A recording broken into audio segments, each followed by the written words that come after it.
بسم اللہ الرحمن الرحیم۔ لقد کان لکم فی رسول اللہ اسوۃ وحسنہ۔ حضرت محمد صلی اللہ علیہ وسلم کی زندگی تمام انسانوں کے لیے نمونہ ہے، اور خاص طور پر مسلمانوں کے لیے۔ تو سیرت کا ایک واقعہ جو آپ اور ہم سنتے ہیں وہ کیا ہے؟ وہ یہ ہے کہ ایک مرتبہ حضرت محمد صلی اللہ علیہ وسلم بازار میں تھے، آپ کی نظر ایک بوڑھیا پر پڑی۔ ایک بوڑھی عورت ہے جو اپنا سامان جو ہے لے کر بیٹھی ہوئی ہے، اور انتظار میں ہے کہ کوئی اس کی مدد کرے تاکہ وہ اپنا وزن وہاں سے دوسری جگہ لے کر جا سکے۔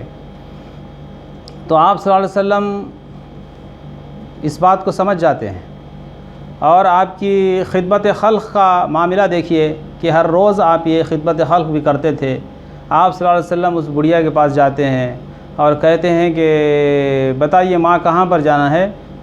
وہ کہتی ہے کہ مجھے اس شہر مکہ کو چھوڑنا ہے اور یہ سامان اٹھانا ہے، کیونکہ میں اتنا سامان نہیں اٹھا سکتی۔ تو آپ صلی اللہ علیہ وسلم اس کا سامان اپنے سر پر رکھتے ہیں اور اس بڑھیا کے ساتھ چلنا شروع کر دیتے ہیں، یہاں تک کہ راستے میں گفتگو شروع ہوتی ہے کہ آپ کیوں مکہ چھوڑ رہی ہیں؟ آپ صلی اللہ علیہ وسلم پوچھتے ہیں۔ تو بڑھیا کہتی ہے کہ چونکہ میں نے سنا ہے کہ یہاں پر جو ہے ایک محمد نامی جو ہے ایک نوجوان ہے جو ہے ایک نئے مذہب کی جو ہے تبلیغ کر رہا ہے، جس کی باتیں اتنی جو ہے طاقتور ہیں کہ وہ جو بھی سنتا ہے اپنے باپ دادا کے مذہب سے وہ جو ہے مکر جاتا ہے، اسے چھوڑ دیتا ہے اور اس کا نیا مذہب جو ہے اختیار کر لیتا ہے۔ میں اپنے باپ دادا کے مذہب پر ہی جان دینا چاہتی ہوں، اس لیے میں مکہ چھوڑ رہی ہوں۔ تو آپ صلی اللہ علیہ وسلم دیکھیے کہ کچھ نہیں کہتے ہیں اس پر کہ میں ہی محمد ہوں، وہی سچا مذہب ہے، بلکہ آپ اس کا سامان بوڑھیا کا اٹھا کر چلتے رہتے ہیں یہاں تک کہ جہاں وہ بوڑھیا جانا چاہتی تھی وہ وقت وہ جگہ آ جاتی ہے۔ پھر بوڑھیا کہتی ہے آپ صلی اللہ علیہ وسلم سے کہ براہ کرم میرا سامان یہاں نیچے رکھ دیں، بہت بہت شکریہ۔ تو آپ صلی اللہ علیہ وسلم اس وقت بھی وہاں سے چلنا شروع کر دیتے ہیں، کوئی بات نہیں بتاتے کہ جو ہے یہ سچا مذہب ہے، میں اللہ کا آخری نبی ہوں۔ اس وقت بڑھیا جو ہے ہاتھ پکڑتی ہے اور کہتی ہے کہ بیٹا تیرے جیسا نوجوان تو میں نے کہیں نہیں دیکھا مکے کے اندر جو دوسروں کی اتنی مدد کرتا ہو، ذرا اپنا نام تو بتا جا۔ بڑھیا کے پوچھنے پر آپ صلی اللہ علیہ وسلم کہتے ہیں کہ ہاں میرا ہی نام محمد ہے صلی اللہ علیہ وسلم۔ اور اس کے بعد کیا ہوا یہ آپ جانتے ہیں۔ تو ہمیں بحیثیت مسلمان کے زمین پر ہر روز یہ دیکھنا چاہیے کہ کیا خدمت خلق کا کام میں کیا ہوں۔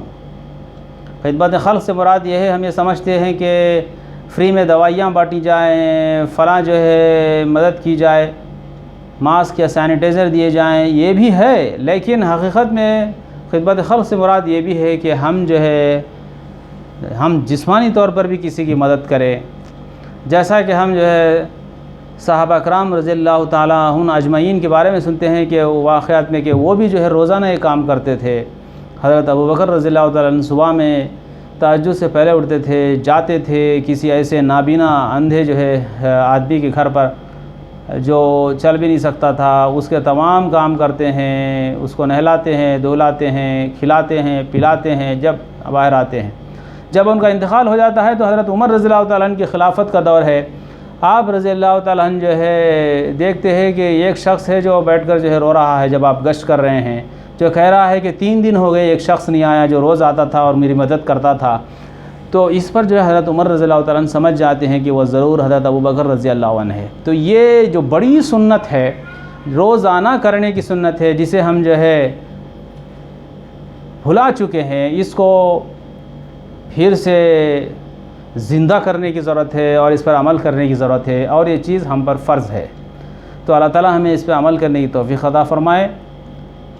وآخر دعوانا الحمدللہ رب العالمین۔